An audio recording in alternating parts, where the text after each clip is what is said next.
இந்த யோகி பாபு இன்னைக்கு இப்படி இருக்கிறாரு, நேற்று அல்லது முந்தா நாள் இந்த யோகி பாபு எப்படி இருந்தாருன்னு முதல்ல பாருங்க.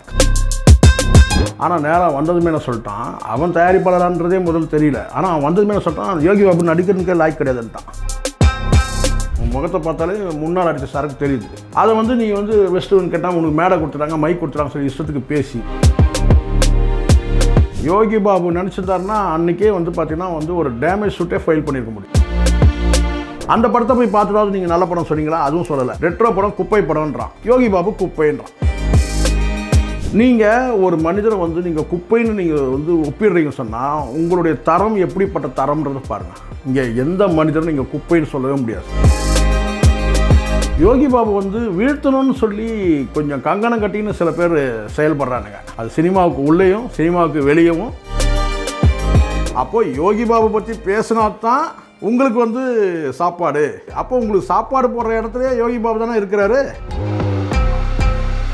சல்மான் கானும் தமன்னாவும் இப்போ ரிலேஷன்ஷிப்பில் இருக்காங்க. அவங்க 2 பேர் தான் அடுத்து கல்யாணம் பண்ணிக்க போகிறாங்க அப்படின்ற ஒரு நியூஸ். அப்புறம் இவங்க இனிமேல் கல்யாணம் பண்ணி என்ன பண்ண போகிறாங்கன்னு எனக்கு ஒன்றும் புரியல. அப்போல்லாம் வேணாம்னு ஒதுக்கிட்டு இப்போ தமன்னா எதுக்காக விரும்புகிறாங்க? இல்லை தமன்னா விரும்புகிறாங்களா இல்லை அதை சல்மான் கான் விரும்புகிறாரா? செகுவாரா சார் வணக்கம். வணக்கம். Welcome to Retro Media. Yogi Babu அவர்கள் ஒரு படத்தில் ஹீரோவாக நடிக்கிறாரு. அந்த படத்தோட ப்ரொடியூசர் சொல்கிறார், ஒரு படத்தில் இல்லை சார், நிறைய படத்தில் நடிக்கிறாரு. நமக்கு தெரிஞ்சது இப்போ ஒரு படம் இல்லை சார், இந்த வாரம் ரிலீஸ் ஆகுது. இப்போ யோகி பாபு நீங்கள் பிடிக்கவே முடியாது சார். ஹாலிவுட்லேயும் இங்கே இருக்கிற அத்தனை வுட்டையும் எடுத்துங்க. இது ஹாலிவுட்டு, டோலிவுட்டு பார்த்தீங்கன்னா சாண்டல்வுட்டு, பாலிவுட்டு, இங்கே இந்த மல்லுவுட்டு, இப்படி எல்லா வுட்டு, பாலிவுட்டு, எல்லா வுட்டும் ஒரு பக்கம் தேடலாம். இன்னொரு பக்கம் ஹாலிவுட்டும் வலை வீசி தேடுது யோகி பாபு சார். இது உண்மை. இது சார் ஒரு விஷயம் நல்லா சொல்கிறேன் சார். இங்கே பல பைத்தியங்கள் இருக்கிறத பார்க்குறேன். ஒரு கலைஞன் இந்த யோகி பாபு இன்னைக்கு இப்படி இருக்கிறாரு, நேற்று அல்லது முந்தா நாள் இந்த யோகி பாபு எப்படி இருந்தாருன்னு முதல்ல பாருங்க. கண்டிப்பா எவ்வளோ கஷ்டப்பட்டு ஒரு இடத்துக்கு வந்த பிறகு தான் நீங்கள் விமர்சிக்கிறீங்க. இப்போ நீங்கள் அவர் பாருங்க, ஒரு மூலையில் இருந்தாருங்க. நாங்கள் தான் பார்த்தீங்கன்னா அவர் அவருடைய திறமையெல்லாம் வெளியே கொண்டு நாங்கள் பேசி பேசி பேசி நாங்கள் பெரிய ஸ்டார் ஆக்கணும்னு சொன்னால் பரவாயில்ல. அவர் சுயமாக உழைச்சி அசிங்கப்பட்டு அவமானப்பட்டு துன்பப்பட்டு துயரப்பட்டு ஒரு இடத்துல நிற்கிறாரு. இப்போ நீங்கள் என்ன சொல்லிக்கிட்டனா இப்போ சொல்கிறான், யோகி பாபுலாம் ஒரு நடிகனாங்க. சரி, நடிகன்ல யோகி பாபுலாம் நடித்தா சிரிப்பே வரல. இப்போ நல்லா புரிஞ்சுங்க, நீங்கள் நடிகனான்னு சொல்லிட்டு நீ ஒருத்தர் முடிவு பண்ண முடியாது. இங்கே ஒட்டுமொத்த மக்கள் முடிவு பண்ணுறாங்க. நின்னாலே சிரிப்பு வருது. உனக்கு சிரிப்பு வரல, அங்கே நடிகனாக அவங்க ஏற்றுக்கிட்டாங்க. உனக்கு சிரிப்பு வரல, நீ என்ன செய்யணும்? நல்லா டாக்டரை போய் பார்க்கணும். சார் எனக்கு சிரிப்பே வரமாட்டேங்குது அப்படின்னு சொல்லிட்டு போய் டாக்டரை போய் பார்க்கணும். சிரிக்கணுன்றதுக்கே ஒரு படம் எடுத்துருக்குறாங்க. யார் சொல்கிறானோ நான் அவனை சொல்கிறேன். யார் யோகி பாபு நடிகன் கிடையாது, யோகி பாபு நடித்தா சிரிப்பு வர சொல்லணும். சிரிக்கணுன்றதுக்காகவே ஒரு சில படங்கள் இருக்குது, சரிங்களா? இப்போ பார்த்தா சிரிப்பே வராத சப்ஜெக்ட் வச்சு ஒரு படம் எடுத்தாங்க, ரெட்ரோ. அந்த படத்தை போய் பார்த்துட்டாவது நீங்கள் நல்ல படம் சொன்னீங்களா? அதுவும் சொல்லலை. யார் சொல்கிறானோ அவனை சொல்கிறேன். ரெட்ரோ படம் குப்பை படம்ன்றான், யோகி பாபு குப்பைன்றான். இதுக்கு என்ன சொல்கிறது?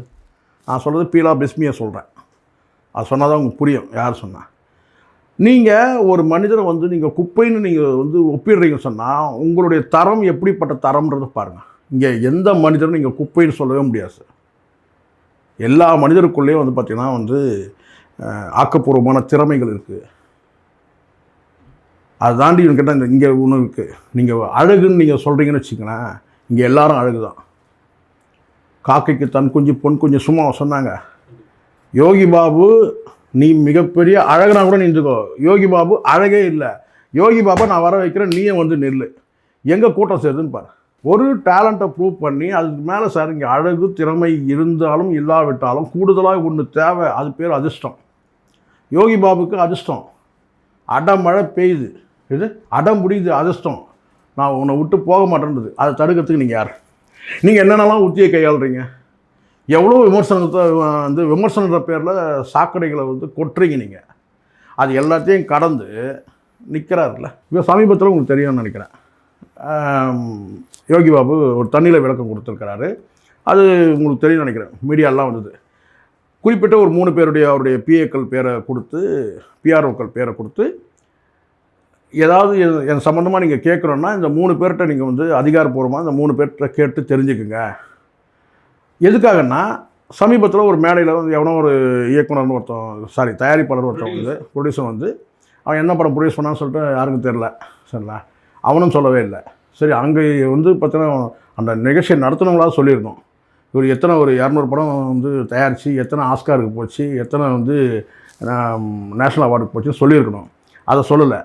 ஆனால் நேராக வந்ததுமே என்ன சொல்லிட்டான், அவன் தயாரிப்பாளரான்றதே முதல்ல தெரியல. ஆனால் அவன் வந்ததுமே என்ன சொல்லிட்டான், யோகி பாபு நடிக்கிறதுக்கே லாய்க்கு கிடையாதுன்ட்டான். என்னடா பிரச்சனைன்னு கேட்டால் அதில் நக்கலாக என்ன சொல்கிறான், அந்த பக்கம் அப்படி சுற்றி பார்த்துட்டு யோகி பாபு என்ன இருக்கிறாரா, யோகி பாபு 7 லட்சம் கொடுத்தா வந்துடுவார். 7 கோடி 7 லட்சம் ஓகே, ப்ரொமோஷனுக்கு 7 லட்சம். பாவம், ஏற்கனவே யோகி பாபு 7 லட்சம் எடுத்து விட்ருங்க, நீங்கள் வேறு 7 கோடின்னு எடுத்து விட்றீங்க.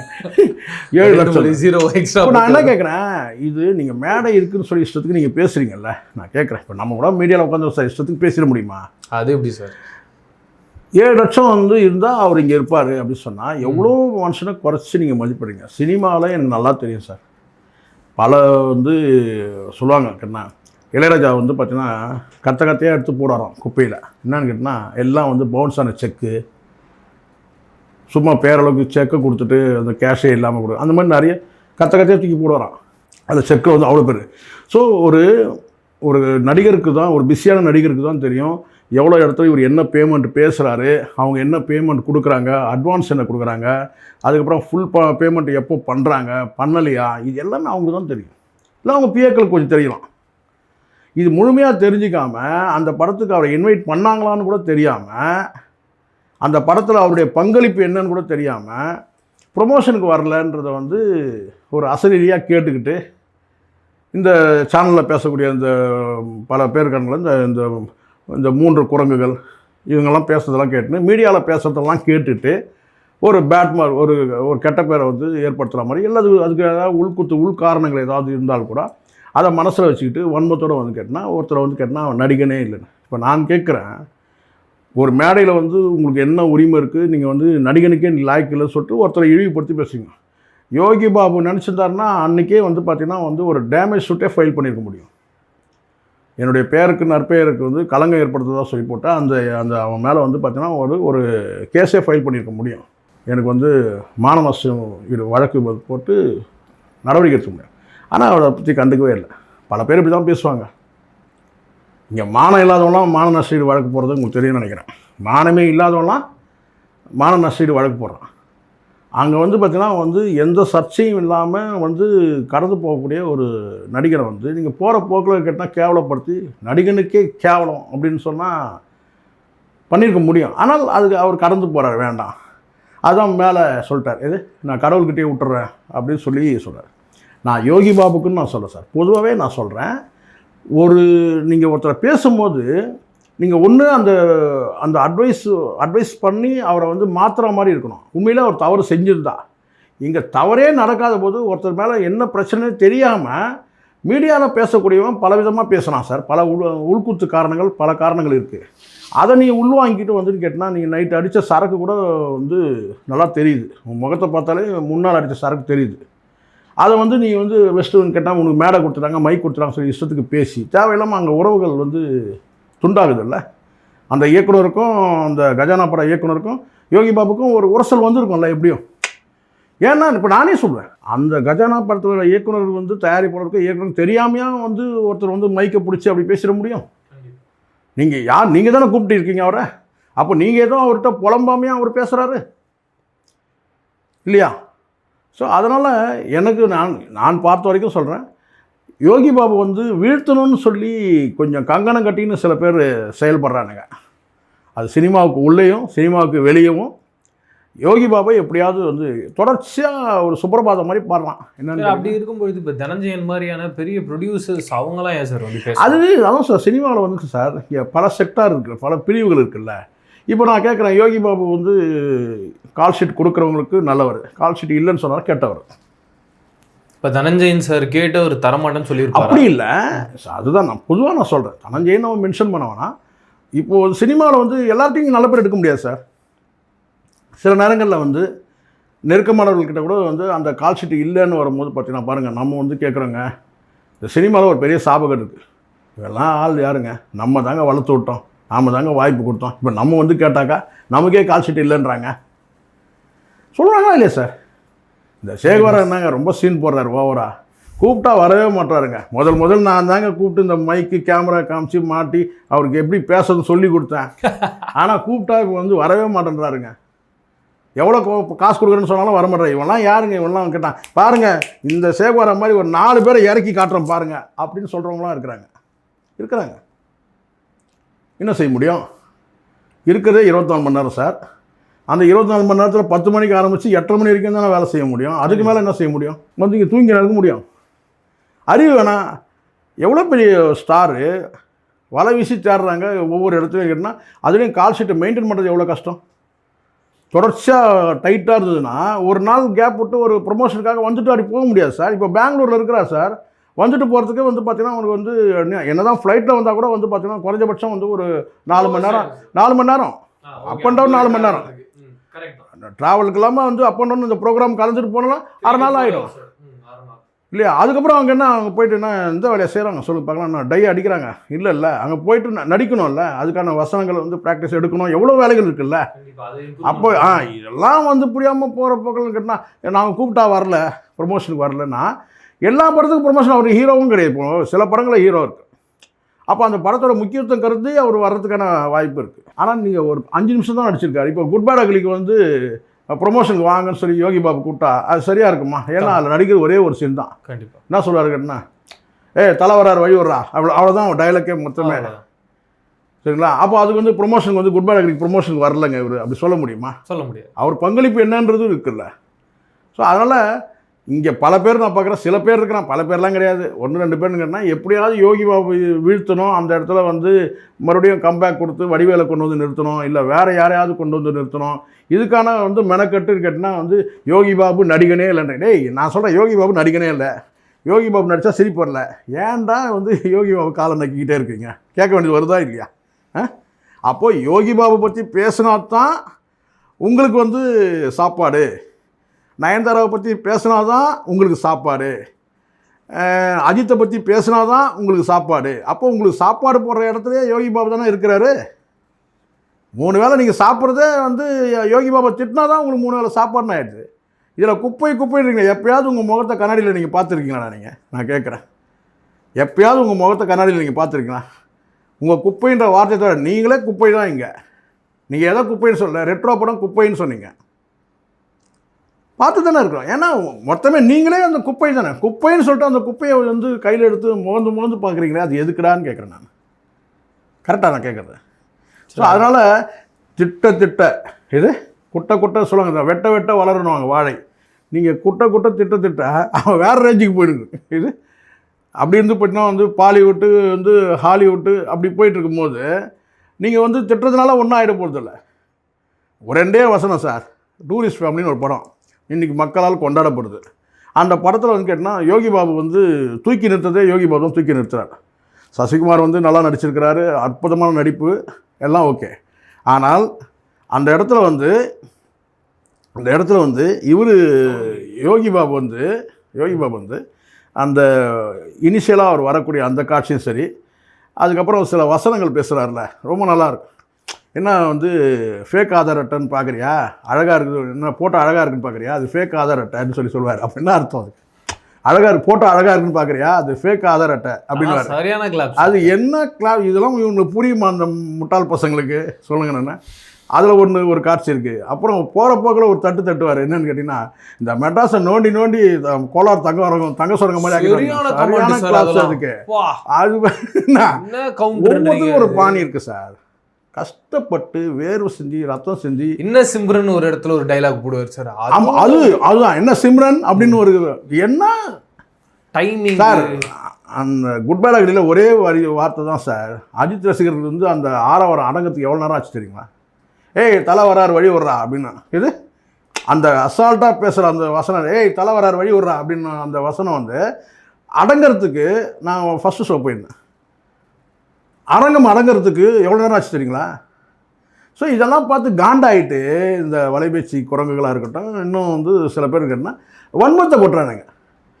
யோகி பாபு வந்து பார்த்தீங்கன்னா சினிமாவில் இது வந்து சகஜமான விஷயம் சார். இது சிம்பு ஒரு பீரியடில் அப்படி தான் சொல்லி என்ன செஞ்சாங்கன்னா சிம்புக்கு வந்து ஒரு பேட் மார்க் கொடுத்துனாங்க. அது சிம்பு சமீபத்தில் பேசுனது கூட தெரியும்னு நினைக்கிறேன் உங்களுக்கு. தக் லைஃப்பில் பேசணும்னு சொன்னாங்க. இப்படி தான் நெகட்டிவான வந்து இப்போ வந்து கிட்டத்தட்ட சூர்யாவை வந்து ஒழிச்சு கட்டணுன்ற மாதிரி சில பேச்சுக்கள், சில நெகட்டிவான விமர்சனங்கள் வைக்கப்படுறதை நம்ம பார்க்குறோம். சூர்யா விழறதுனால தமிழ் சினிமாவுக்கு பாதிப்பு. சூர்யான்றது ஒரு மகா கலைஞன். அது மாதிரி இங்கே வந்து கேட்டால் இங்கே உச்ச நடிகர்னு சொல்லி வச்சுக்கிட்டீங்கன்னா யாரை வேணும், நீங்கள் ரஜினியாக இருக்கட்டும் அல்லது யார் வேணா இருக்கட்டும். இப்போ விஜய் ஏன் வந்து அரசியல் போனார்னு கேட்டால் ஒரு இழப்புன்னு ஏன் பேசுகிறாங்க? பொதுவாக பேசுவோம். 1000 கருத்து வேற்றுமைகள், அரசியல் கருத்து வேற்றுமைன்னு கேட்டால் விஜய் சினிமா விட்டு போகிறது இழப்புன்னு. ஏன்னா சினிமா இண்டஸ்ட்ரி வந்து ஏற்கனவே இங்கே வந்து பார்த்திங்கன்னா வந்து தத்தளிக்குது. நீங்கள் மேலே நெகட்டிவாக பேசி சூர்யாவை காலி பண்ணணும்னு முடிவு பண்ணுறீங்க. நீங்கள் நினச்சா பண்ணிட முடியாதுன்னு வச்சுங்களேன். வெற்றி தொழில் சகஜம். ரெட்ரோ படம் வந்து ஆவரேஜ் ஃபில்ம் தானே தவிர இவங்க சொல்கிற மாதிரி குப்பை படம் மொக்கை படம்லாம் கிடையாது. ஆவரேஜ் ஃபில்ம் அது, அவ்வளோதான். ஸோ அதை தாண்டி வந்து கேட்டிங்கன்னா வந்து அது சூர்யாவையும் குறைய சொல்ல முடியாது. நீங்கள் கங்குவால சொல்லலாம் சூர்யாவை, இந்த படத்தில் நீங்கள் சூர்யாவை குறைய சொல்ல முடியாது. அவருடைய உழைப்பு எல்லாமே நடந்துருக்கு.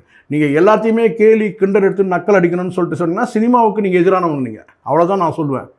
சினிமாவோட எதிரிகள் தான் வந்து வீழ்த்துறாங்கன்னு தான் நான் சொல்லுவேன். அது மாதிரி இருக்குன்னா யோகி பாபு இன்றைக்கி வந்து ஒரு என்ன சொன்ன நகைச்சுவை திலகம். இப்போ சூப்பர் ஸ்டார் சொன்னால் சிக்கலாயிடும், அது வேறு. நகைச்சுவையில் சூப்பர் ஸ்டார் கூட சொல்ல முடியும், ஏன்னா வேறு யாரும் கிடையாது. வேறு யாரும் நீங்கள் ஆளே இல்லைனால ஆள் வந்தாலும் நீங்கள் எடுபடலை. இப்போது வடிவேலு ஒரு உச்சத்தில் இருந்தவர் சார் ஒரு பீரியடில். ஆனால் அவர் வந்து கம்பேக் கொடுக்குற அந்த படம் நகைச்சுவை ஓடவே இல்லை. நம்ம கேங்கர்ஸ் நம்ம பார்த்தோம், கையை சுட்டுக்கிட்டார் வந்து சுந்தர் சி. ஸோ அதனால் நான் என்னுடைய பார்வைக்கு நான் சொல்கிறேன், யோகி பாபு பொறுத்த வரைக்கும்னு கேட்டால் ஒரு நகைச்சுவையில் வந்து கேட்டால் வந்து ஒரு உச்சத்தில் இருக்கிற ஒரு வந்து சூப்பர் ஸ்டார் தான். அதில் நீங்கள் போகிற போக்கில் உங்களுக்கு வந்து தனிப்பட்ட வந்து காழ்ப்புணர்வு இல்லை வன்மம் இருக்குது, இல்லை யாரோ சில பேர் அசைன்மெண்ட் கொடுக்குறான், இப்படி நீங்கள் பேசுங்க, ரொம்ப திமிர் எடுத்து அலைகிறான், அப்படி பண்ணுறான் இப்படி பண்ணுறான் அப்படின்னு சொல்லி பேசுறது, இதை சமுதாய ரீதியாகவும் நம்ம சொல்ல முடியும். சல்மான் கானும் தமன்னாவும் வந்து இப்போ ரிலேஷன்ஷிப்பில் இருக்காங்க. அவங்க 2 பேர் தான் அடுத்து கல்யாணம் பண்ணிக்க போகிறாங்க அப்படின்ற ஒரு நியூஸ் தொடர்ந்து வாலிட். ஏன்னா இப்போ ரீசெண்ட் டைம்ஸில் கூட தமன்னா வந்து அதே கோலிவுட்ல வேற ஒரு இந்த விஷயம் மானுக்கு தெரியுமா? சல்மான் கான் இந்த விஷயம் மானுக்கு தெரியுமா? ஏன்னா மானால தான் அங்கே பிரச்சனையே இல்லை. ஆனால் அப்படிப்பட்ட ஒருத்தர் வந்து எதுன்னு கேட்டால், ஏன்னா நித்தியகண்டம் பூர்ண ஆயுசுன்னு சொல்லுவாங்க, வழக்கமாக சொல்லுவாங்க. ஏன்னா அப்படி வந்து ஒரு பாதுகாப்பு அடுக்கில் தான் அவர் வந்து சல்மான் கான் இருக்கிறாரு. ஆனால் அவர் இப்படியான ஒரு நெருக்கடி காலத்துலேயும் வந்து நெருப்பு வளையத்துக்குள்ளே இருக்கிற சல்மான் கானை வந்து கல்யாணம் பண்ணிக்கிறேன்னு சொல்லி சொல்கிறாங்கன்னா, அந்த பனிமலை யார்? பனிமலைன்னு சொல்லுவீங்க, இவர் எரிமலையாக இருக்கிறாருன்னு வச்சுங்களேன், எரிமலைக்கு நடுவில் இருக்கிறாரு. அப்படி தணிக்கிற அந்த பனிமலை யாருன்றது ரொம்ப ஆச்சரியமாக இருக்குது. இப்படி வந்து ஒருத்தர் இருக்கிறாங்களேன்றது ஒரு ஆச்சரியம் தான் உண்மையிலேயே. நல்லதுனால தான் சந்தோஷம். ஆனால் அதனால தான் கேட்குறேன், மானுக்கு தெரியுமான்னு கேட்குறேன். நான் கேட்குறது புரியுன்னு நினைக்கிறேன். சல்மான் கான் கல்யாணம் பண்ணிக்கிறது மானுக்கு தெரிய மாட்டேன். ரெண்டாவது இவங்கெல்லாம் வந்து என்ன வயசு, ஏறக்குறைய ஒரு 50 வயசு மேலே தாண்டி இருக்காங்க. அப்புறம் இவங்க இனிமேல் கல்யாணம் பண்ணி என்ன பண்ண போகிறாங்கன்னு எனக்கு ஒன்றும் புரியல. கல்யாணம்னா நான் சொல்கிறது அதுக்காக குழந்தை பேருக்காக சொல்ல, சரி என்னத்துக்காக பண்ணணுன்றது நான் கேட்குறேன். வாழ்க்கையே கிட்டத்தட்ட முடிகிற ஸ்டேஜுக்கு வந்துடுச்சு சார், இல்லையா? பொதுவாக 60 வயசுக்கு மேலே இங்கே ரொம்ப கஷ்டம் இருக்குது, இல்லையா?